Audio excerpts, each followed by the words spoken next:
भी जो स्कूल छोड़ रहे हैं और ड्रॉप आउट रेशियो में पिछले दिनों हमने आपको रिपोर्ट बताई थी कि कितना इजाफा हुआ है। जो तकरीबन 3.5% के आसपास चला थी वो बढ़कर 6% के आसपास हो गई है। लेकिन स्कूलों में ड्रॉप आउट रेशियो में इजाफे के बाद या जो शरह मुसलसल बढ़ती जा रही है, हुकूमत ने एक बड़ी एनरोलमेंट मुहिम पर काम करने पर गौर न सिर्फ किया है बल्कि हेड ऑफ डिपार्टमेंट, डाइट्स के प्रिंसिपल, स्कूलों के सरबराहान को हिदायत दी गई है कि डोर टू डोर अब कैंपेन शुरू की जाए। घर घर जाकर ऐसे बच्चों की शनाख्त करें जो स्कूलों से दूर हैं। दूसरा, स्कूल न जाने वाले बच्चों को दाखिला कैसे लिया जाए, इसके लिए तरबियत दी जाए, उन्हें तरगीब दी जाए, ट्रेन किया जाए और इस कैंपेन के जरिए उन बच्चों को वापस स्कूलों की तरफ लाने की कोशिश है जो तलाश मुहिम के जरिए मई 2021 में भी हुआ था। और directorate of school education Kashmir की जानिब से फैसला किया गया है कि तमाम जो जिम्मेदारान हैं या एहलकार हैं वो घर घर जाकर ऐसे बच्चों की शनाख्त करेंगे जो स्कूल नहीं जा रहे हैं और उनको दाखिला लेने की तरगीब देंगे। इस बीच पूरे यूनियन टेरिटरी के अंदर स्कूलों में तलबा की जो ड्रॉप आउट रेशियो है वो बढ़ी है। सरकारी आदादोशुमार भी बताते हैं, पिछले दिनों मिनिस्ट्री ऑफ एजुकेशन की रिपोर्ट सामने आई। इससे निपटने के लिए एक मेगा एनरोलमेंट ड्राइव का ऐलान कर दिया गया है। मुहिम का मकसद यूटी में हर बच्चे को तालीम फराहम करना है। इस बात को यकीनी बनाना है कि वसाइल की कमी या तालीम तक रसाई की वजह से कोई बच्चा पीछे ना रह जाए। और यह ऐलान directorate of school education Kashmir की जानिब से महकमा स्कूल एजुकेशन एंड लिटरेसी यानी DSEL की वजारत तालीम के उस इंकिशाफ के चंद दिन के बाद आया, जिस रिपोर्ट में कहा गया था कि 2022 और 21 में मकामी सतह पर यह देखा गया है कि प्राइमरी लेवल पर और सेकेंडरी लेवल पर भी स्कूलों में तलबा की ड्रॉप आउट रेशियो की शरह जो है वो तकरीबन दुगनी होती चली जा रही है।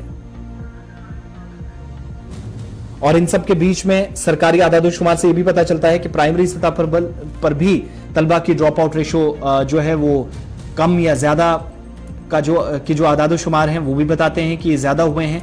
लेकिन सबसे इंपॉर्टेंट चीज आप देखिएगा, यूटी में प्राइमरी और सेकेंडरी लेवल पर ड्रॉप आउट रेशियो के ताल्लुक से जो रिपोर्ट सामने आई, उस रिपोर्ट के सामने आने के 3 से 4 दिनों के बाद इंतजामिया ने इस बात का नोटिस लिया कि जो स्कूलों के सरबराहान हैं, हेड ऑफ डिपार्टमेंट्स हैं, प्रिंसिपल्स हैं, उन तमाम लोगों को जिम्मेदारियां दी जाएं कि वो डोर टू डोर कैंपेन शुरू करें और उन बच्चों को स्कूलों की तरफ लाने की कोशिश करें जो किसी वजह से स्कूलों से दूर थे।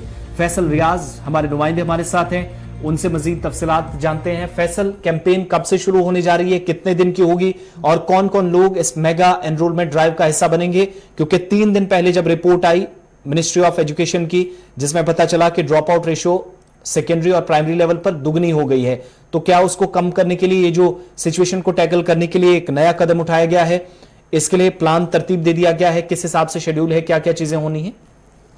देखिए, बिल्कुल आसिफ, अगर हम स्कूल एजुकेशन डिपार्टमेंट की बात करें तो जो हमारे गवर्नमेंट स्कूल है, खासकर एलिमेंट्री लेवल के, तो उनमें लगातार देखा जा रहा है कि जो बच्चे हैं वो स्कूल छोड़ रहे हैं। और हाल ही में एक ड्रॉप आउट रेट भी आई थी जो कि बताया गया था दुगना हो गई है इन सालों में। तो कहीं ना कहीं उस चीज को टैकल करने के लिए डायरेक्टर ऑफ स्कूल एजुकेशन है, उन्होंने एक मीटिंग भी तलब की थी और उसके साथ मीडिया के साथ उन्होंने बात की। तो उन्होंने तमाम जो उनके ऑफिसर्स थे उनको डायरेक्शंस दी है कि आप हर एक, चाहे वो HODs हो, डाइट प्रिंसिपल्स हो, ज्वाइंट डायरेक्टर्स हो, COs हो या ZEOs हो, जो भी लेवल की ऑफिसर्स है स्कूल एजुकेशन डिपार्टमेंट में, उनको डायरेक्शन दी गई है वो डोर टू डोर जाए, चेक करे कि कहाँ पे कोई बच्चा है जिसने स्कूल छोड़ा है, जिसके रिसोर्सेज नहीं है, जिसने छोड़ा उसको अब वापस लाइए।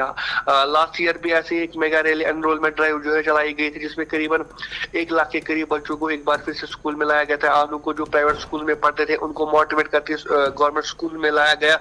इसी के साथ जो ड्रॉप आउट स्टूडेंट्स है जिनके रिसोर्सेज कम थे, पढ़ाई नहीं कर पाते थे, उनको भी घरों से निकाल के उनको स्कूल में एडजस्ट किया। और कहीं ना कहीं उस चीज को एक बार फिर से बढ़ाने के लिए, इंक्रीजमेंट करने के लिए, जो गवर्नमेंट स्कूलों में जो कमी है स्टूडेंट्स की, उसको भी बढ़ाने के लिए, और जो बच्चे आउट ऑफ स्कूल है जो नहीं जाते उनको भी स्कूल में लाने के लिए एक्सरसाइज जो है एक बार फिर से स्टार्ट की गई है। हालांकि लास्ट ईयर की जो एक्सरसाइज वो फिलहाल ठीक ठाक रही। 1 लाख स्टूडेंट्स को जो है हम कह सकते हैं पूरे कश्मीर में एनरोल किया गया गवर्नमेंट स्कूल में। तो एक बार फिर से आज जिस तरीके से ये मुझे लगता है कि इंटेंसिफाइड हम कह सकते हैं ड्राइव हो सकती है, क्योंकि तमाम जो भी अहदेदार है स्कूल एजुकेशन डिपार्टमेंट में उनको मदद किया गया है कि आप जो है इस ड्राइव में शिरकत कीजिए, आप डोर टू डोर जाइए, चेक कीजिए और बच्चों को जो है मोटिवेट कीजिए कि आप स्कूल में आए। लेकिन इस बीच हमें ये चीज भी देखनी होगी कि क्या वजह रहती है कि क्यों बच्चे जो है वो स्कूल छोड़ते हैं। हालांकि एलिमेंट्री लेवल प्राइमरी क्लास में बच्चे स्कूल छोड़ देते हैं, तो मेन रीजन मुझे लगता है ये है कि जो रिसोर्सेज की कमी है वो जो है उनको फोर्स कर रहे हैं कि आप जो है स्कूल छोड़ दीजिए। तो कहीं ना कहीं अगर यहाँ पे RT एक्ट यानी right to education act implement होता, जबकि हम 3 सालों से एप्लीकेबल है उसके लिए, अगर वो एक्ट इम्प्लीमेंट होता, कहीं ना कहीं जो गरीब बच्चा है वो भी प्राइवेट स्कूल में पढ़ता, क्योंकि RT एक्ट के तहत प्राइवेट स्कूलों को 25% रिजर्वेशन रखनी है इन बच्चों, गरीब बच्चों के लिए। तो कहीं ना कहीं मुझे लगता है अगर वो इसमें यहाँ पे लागू होता तो बच्चे प्राइवेट स्कूल में भी पढ़ते, गवर्नमेंट स्कूल में पढ़ते। फिलहाल जो ये ड्राइव की गई है, कहीं ना कहीं अगर इसके साथ वो एक्ट भी लागू होता तो शायद बहुत सारी चीजें बेहतर हो सकती थी। बहुत बहुत शुक्रिया फैसल जानकारी देने के लिए। और इस मेगा इवेंट को या इस एनरोलमेंट ड्राइव को कामयाब बनाने वालों में जिम्मेदारी जो होगी वो सीनियर लोगों पर होगी। एक तो ये जो जॉइंट डायरेक्टर्स हैं जम्मू के अंदर, जिस तरीके से काम होता रहा उसी तरीके से कश्मीर के अंदर। इसके अलावा chief education officers, principal DIETs, HODs जो हेड ऑफ डिपार्टमेंट्स हैं डाइट्स के अंदर। इसके अलावा डिप्टी चीफ एजुकेशन ऑफिसर जो हैं, DEPOs हैं, डाइट फैकल्टी है, जोनल एजुकेशन ऑफिसर हैं, जोनल एजुकेशन प्लानिंग ऑफिसर्स हैं। इसके अलावा स्कूलों के सरबराहान हैं या हेड ऑफ इंस्टीट्यूशंस हैं, उन पर है, क्योंकि घर घर जाना है, कैंपेन करनी है, कैसे कैंपेन चलेगी। और उसके बाद वजूहात जो बहुत सारी फैसल भी डिस्कस कर रहे थे, लेकिन इसके बाद क्या होगा वो एक प्लान के हिसाब से देखना होगा कितनी कामयाबी इसमें हुकाम को मिलती है। क्योंकि पिछली बार जो तलाश नाम की कैंपेन के बाद देखा गया था, तकरीबन 1 लाख बच्चा वापस स्कूलों के लिए आया था, स्कूलों में पहुंचा था जो ऑलरेडी स्कूल छोड़ चुके थे।